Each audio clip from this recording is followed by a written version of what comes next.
Пайгамбар саллаллаху алейхи ва саллям айткан, кимде ким бу дүйнөдө бирөөгө бир кийим кийгизсе, Аллага бейиштин жашыл чырайлуу кийимин кийгизет деген. Кимде ким кайсы бир мусулман бирөөгө суу берсе, Алла рахимул мактум, мөөрлөнгөн, эч ким ачпаган ушундай түбөлүктүү чаңгасын кетире турган сууларды берет деген. Бир мусулмандын кажетин бүтүрүү Алла анын дүйнө ахиретте кажетин бүтүрөт деген. Мусулмандын жүрөгүнө кубаныч салуу афзал мин ибадаты сакалайн, жин менен инсандардын бардыгын ибадатынан артык деген.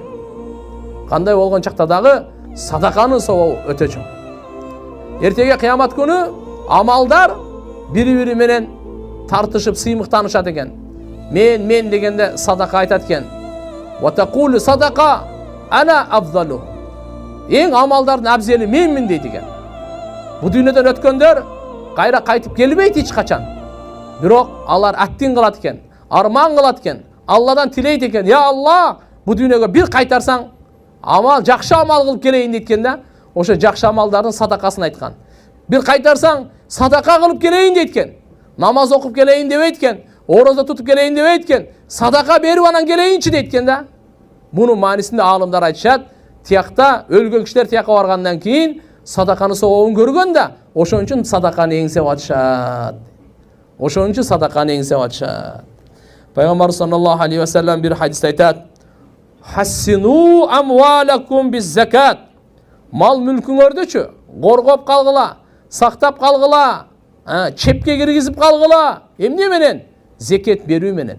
Зекетиңиз берсеңиз 40тан берин, 39 сак болуп калат экен, тазаланып калат экен, береке өсүү келет экен. Алланын өкүмүн аткарганыңыз үчүн даражаңыз бийик болот.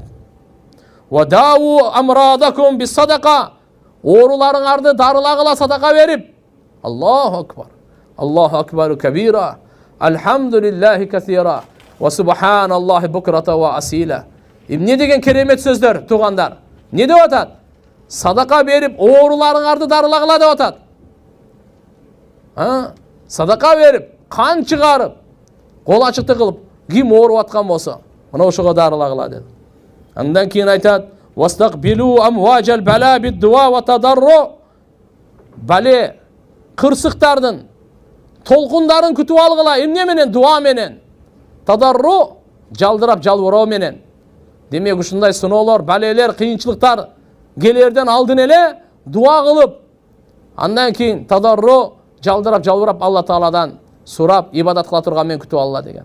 Дуанын пайдасы ушул. Түшкөн балени дагы кетирет, келелегин дагы кайтарат. Ошон үчүн